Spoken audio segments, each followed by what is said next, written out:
Hello everybody, my name is Robert and this is Review Clue.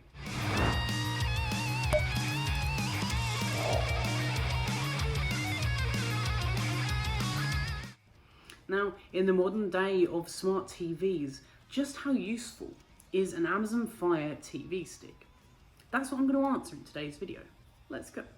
Most people will own a smart TV of some sort, be that an LG TV with their WebOS features or Samsung or something similar. This will probably have a bespoke operating system on it that has a plethora of apps that you use every day, from Disney Plus to Netflix and everything in between.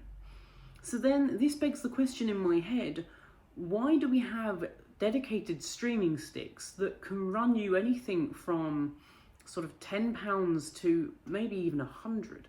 This is the Amazon Fire TV Stick 4K.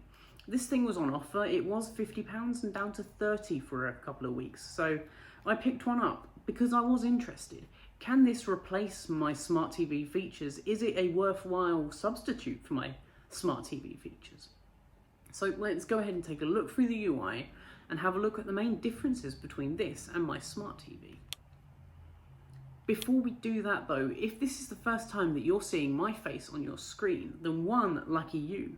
Two, get down there, hit that subscribe button, hit that bell notification icon so you get notified every time I upload, because this month is a really exciting month for tech YouTubers, in particular because we have the Series X and the PS5, both consoles that I do have on pre-order, and I'm super excited to get unboxings, reviews and lots of content out for you guys on them.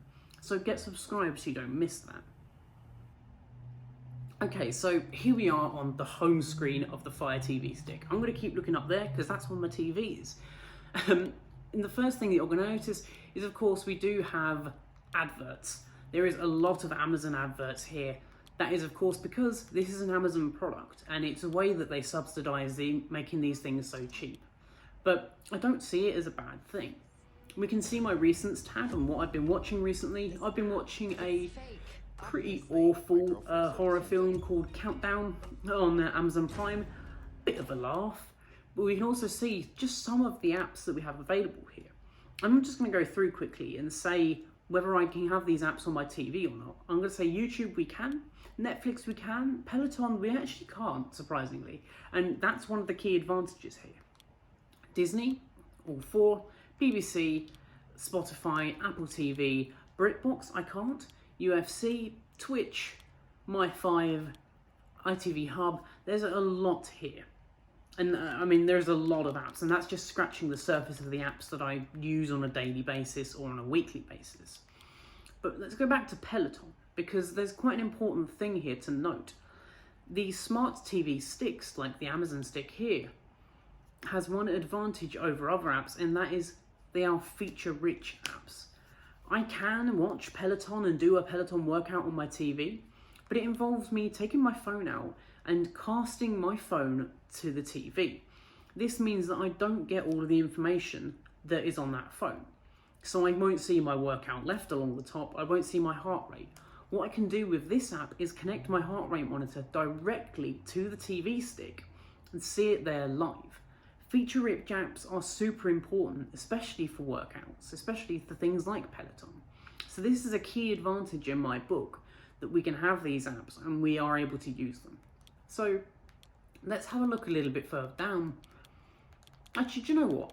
No, let's go up and we'll go over to your videos. This is another key tab that is different to my TV. I've logged into everywhere that I own. Disney Plus, YouTube, Netflix, and all of those. So what I can do here is it's going to show me recommendations, not just from Amazon Prime, but also from Netflix, from Shudder, and all of my different subscription services. They're all in one place, ready for me to go. I don't have to go looking through different apps to find what I want. While I'm on my TV, I will be on Netflix and I'll be having to flick through and then think, actually, do you know what? There's nothing here for me. So I have to go out, go into Amazon and then have a look through Amazon's catalogue. Here, I don't have to do that. It's all in one place. But then again, maybe I'm looking for a particular film or TV show.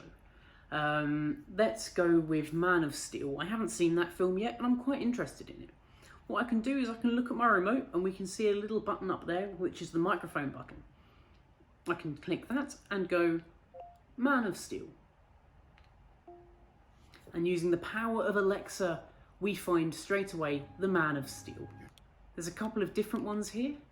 We're going to go with that first one, which is the one that I actually want to watch. I can click on that, and it's going to show me that I can buy it, or I can watch trailers for it on Amazon. For something that I might want. Let's do that again and show that off. The Great British Bake Off. A show that I personally love. So we can see here that it's in a couple of different places, from Amazon to Netflix, and even on Channel 4, or all 4. All places that we can watch it, and it's also starting to give us other things that we might like MasterChef. Anyway, that's enough of the searching. We know this is a feature, and we know it's a very powerful feature that allows us to search everywhere, and not just the particular app that we're in. Movies and TV shows tab are pretty much the same, but these ones are more specific to Amazon Prime. So obviously these apps get better, or these sticks in particular, the Fire one is better with our Amazon subscription. The apps section. Here is something that's really important, is you have a large array of apps, from things like UFC to Fit, Disney, Sky News, and everything in between. But what I find particularly interesting is the games section. There is maybe 100, 200 odd games on here that you can play, from poker to blackjack and even some slot machines. They're pretty casual games that you can play with this remote here, but also you can plug in external controllers like the Xbox One controller and play some much bigger games like Highway Car Racing 3D 2020 here. And games that you simply couldn't play on a controller like this. Asphalt 8 is probably one of the better options there. But these are all things that you can't play directly off of your TV, because you've got more processing power in here than potentially your TV does. So that's a real advantage. Apps and games. Let's go into that game section a little bit further, and we can see just some of the options that we've got. The Sega Classics, the Jackbox, Fruit Cutter, but these are all things that we can't get on our TVs. So does that warrant that much higher price tag? Potentially not, but it's left up to you, and I hope that what this video is doing for you now is just giving you an overview of what you can do with the Fire TV stick, and then I'll leave you up to leave your own mind of whether you think this is something that you should buy. Also on this remote, we can see we've got the power button up here, and we've got some volume buttons as well. What's really clever about the TV stick is we can control some of our TVs and our other appliances through this remote. For example, hitting the mute button there will mute my TV. Volume up, volume down will volume up and volume down my TV. I don't have to have a load of different remotes scattered around, I just need to be using this one. Unless I'm changing outputs, at which point you're better off with something like the TV Cube from the Fire team.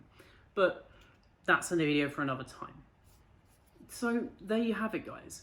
This has been a really quick overview and look at what we can do with a Fire TV stick, and I hope this has helped you try to make up your mind at least of whether you think that a Fire TV stick is a useful investment for you. At £30, I personally think it was, because what it's done is it's collated all of my viewing content in one place, and I can search all of that with ease. And obviously the 4K stick, everything looks slightly better, personally, I think, than on my TV. Anyway, guys, my name's been Robert, this has been Review Club, and I will catch you in the next one. Adios.